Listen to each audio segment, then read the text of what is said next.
Hey hi hello எல்லாருக்கும் வணக்கம். Welcome back to Priya stocks. நம்ம இந்த வீடியோவில் என்ன பார்க்க போகிறோம் அப்படின்னா, நான் வந்து புதுசாக ஒரு கேஸ் ஸ்டவ் வாங்கியிருக்கேன். இது நான் பீஜன் பிராண்ட்லேருந்து நான் வாங்கியிருக்கேன். ஸோ அதை தான் ரிவ்யூ பண்ணி உங்களுக்கு போட போகிறேன். ஸோ வாங்க வீடியோவில் போகலாம். நான் வாங்கியிருக்க இந்த கிளாஸ் டாப் ஸ்டவ் வந்து 2 பர்னர் தான். எங்கள் குட்டி ஃபேமிலிக்கு இதே போதுமா இருந்தது. ஸோ எனக்கு 2 பர்னரே போதும்னு சொல்லிட்டு நான் 2 பர்னர் தான் வாங்கியிருக்கேன். நான் இதை ஷோரூமில் போய் வாங்கும் போதே கம்ப்ளீட் ஃபினிஷில் இருக்கான்னு சொல்லி ஃபுல்லாக செக் பண்ணி தான் நான் வாங்கினேன். இதுக்கு ஸ்டாண்டு வந்து 4 ஸ்டாண்ட் அவங்களே செப்பரேட்டாக கொடுத்துட்டாங்க இதுக்குள்ளவே. ஸோ இது பாருங்கள், இது மேலே இருக்க இந்த ஹேண்டிலுமே கொடுத்துட்ருக்காங்க. எல்லாமே கம்ப்ளீட் ஃபினிஷில் இருக்குது. இது வந்து பீஜன்லேயே ஆயுஷ்னு சொல்லிட்டு அந்த மாடலில் வர கேஸ் ஸ்டவ் இது. இவங்களோட டைப் கம்பெனியான ஸ்டோவ் கிராஃப்ட்லேருந்து கொடுத்துருக்காங்க. வாரண்டி வந்து பார்த்தீங்கன்னா 2 இயர்ஸ்க்கு கொடுத்துருக்காங்க இந்த ஸ்டவ்வுக்கு. ஸோ இந்த 2 வருஷத்துக்கு ஃப்ரீ சர்வீஸ் தான். மோஸ்ட்லி எந்த ப்ராப்ளமும் வராது. பட் அதையும் மீறி வந்துச்சு அப்படின்னா நம்ம போய் சரி பண்ணிக்கலாம். ஸோ இது மேலே வந்து கிளாஸ் டாப் தான், கீழே வந்து ஸ்டெயின்லெஸ் ஸ்டீல் தான் இது. அது பிளாக் ஃபினிஷில் பெயிண்ட் அடித்து கொடுத்துருக்காங்க. அது இந்த ஸ்டவ் ஆன் பண்ணுறது வந்து ஆஃப் ஆன் அண்ட் ஸ்லிம்லேயும் கொடுத்துருக்க மாதிரி கொடுத்துருக்காங்க. நமக்கு இல்லைனாலும் நமக்கு தெரியும் தான். அது கம்ப்ளீட் பக்கா ஃபினிஷில் இருக்குது ஃபுல்லாகவே. மேலே அந்த பர்னர் கிட்ட வந்து இந்த சைடு ப்ளூ கலரில் இருக்குது பார்த்தீங்களா, இது வந்து ஸ்டிக்கர். அது ஆக்சுவலாக எடுத்தால் போயிடும். பட் நான் எடுக்காமல் அப்படியே விட்டுட்டேன், பரவாயில்ல அப்படின்னு சொல்லிட்டு.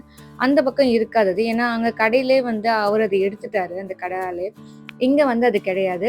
இது அப்புறமா நம்ம எடுத்துக்கலாம் அப்படின்னு சொல்லி நான் விட்டுட்டேன். ஸோ இதுக்கான பர்னர் ஹோல்டர் வந்து 2 கொடுத்துட்ருக்காங்க. எல்லாமே கொடுத்துட்ருக்காங்க. கீழே மட்டும் நம்ம கரெக்டாக அதை ஃபிக்ஸ் பண்ணிவிட்டு சைடில் கேஸோட பம்பையும் அழகாக ஃபிக்ஸ் பண்ணிட்டோன்னா அவ்வளவுதான். இந்த கேஸ் ஸ்டவோட டோட்டல் ப்ரைஸ் என்னன்னு பார்த்தீங்கன்னா 2500 ஆச்சு. எக்ஸாக்டாக சொல்லணும் அப்படின்னா 2465 ஆச்சு. நீங்கள் இதை ஷோரூமில் போய் வாங்க முடியல, நான் ஆன்லைன்லேயே பர்ச்சேஸ் பண்ணிக்கிறேன் அப்படின்னு நீங்கள் சொல்கிறீங்க அப்படின்னா நான் கீழே வந்து டேக் பண்ணி விட டிஸ்கிரிப்ஷனில் இருக்கும். அப்படி இல்லைன்னா கூட இந்த வீடியோவிலே கீழே லெஃப்ட் சைடில் அதுவே காமிக்கும். ஸோ நீங்கள் அதை டேப் பண்ணி ஆர்டர் பண்ணி வாங்கிக்கலாம். எப்பவுமே புது ஸ்டவ் வாங்கினா எல்லாருமே பண்ணுற ஒரு விஷயம் தான். அதுக்கு மஞ்சள் குங்குமம் வச்சுட்டு நம்ம சாமி கும்பிடுவோம். ஸோ வழக்கம் போல் நானும் அதே தான் பண்ணேன். பர்னரும் செக் பண்ணியாச்சு, அதுவும் பர்ஃபெக்டாக இருக்குது. அண்ட் தென் இன்னொரு விஷயம், நீங்கள் ஷோரூமில் போய் வாங்குறீங்க அப்படின்னா எல்லா ப்ராடக்ட்ஸுமே 45% அளவுக்கு ஆஃபர் இருக்குது. அண்ட் அதே மாதிரி நீங்கள் வீட்டிலேருந்து எதனா ப்ராடக்ட்ஸை கொண்டு போய் எக்ஸ்சேஞ்சில் வாங்க போகிறீங்க அப்படின்னா, ஸோ நீங்கள் எந்த பொருள் எடுத்தாலுமே அதில் ஆல்ரெடி 45% ஆஃபர் இருக்கும். அது கூடவே நீங்கள் எக்ஸ்சேஞ்சில் கொடுக்குறீங்க அப்படின்னா அதுக்காக 15% அதில் எக்ஸ்ட்ரா இன்னமும் கம்மி பண்ணுவாங்க, ஆஃபரில் போயிடும். பட் நீங்கள் எக்ஸ்சேஞ்சில் வாங்க போகிறீங்க அப்படின்னா இந்த கேஸ் ஸ்டவ்லாம் வராது. பட் மற்ற குக்வேர் செட்ஸ் எல்லாமே வரும். இந்த புது ஸ்டவ்ல நான் ஃபர்ஸ்ட்டாக சமைச்சது வந்து என்னன்னு பார்த்தீங்கன்னா, நைட்டு டின்னருக்கு சப்பாத்தியும் எம்டி சால்னாவும் தான் நான் பண்ணேன். எம்டி சால்னா நான் சொல்கிற மாதிரி செஞ்சு பாருங்கள், ரொம்ப நல்லாயிருக்கும். அதோட ரெசிபியும் தொடர்ந்து பார்த்துட்டே இருங்க, ஷேர் பண்ணியிருக்கேன் நான். இப்போ வாங்க அந்த எம்டி சால்னா எப்படி பண்ணுறதுன்னு சொல்லிட்டு பார்க்கலாம்.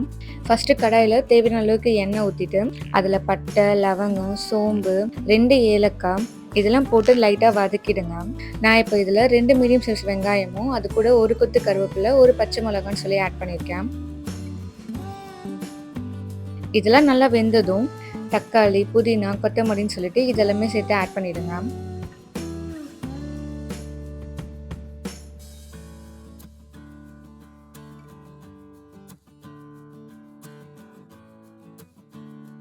தக்காளி ஃபுல்லாக குக் ஆகணும்னு இல்லை, இப்போவே இஞ்சி பூண்டு பேஸ்ட்டு திக்காக 1 ஸ்பூன் அளவுக்கு ஆட் பண்ணி நல்லா வதக்கி விட்டுருங்க. இந்த இஞ்சி பூண்டு, தக்காளி, வெங்காயம் இது எல்லாமே நல்லா வேகிறதுக்கு நல்லா ஸ்மாஷ் பண்ணி விட்டுருங்க.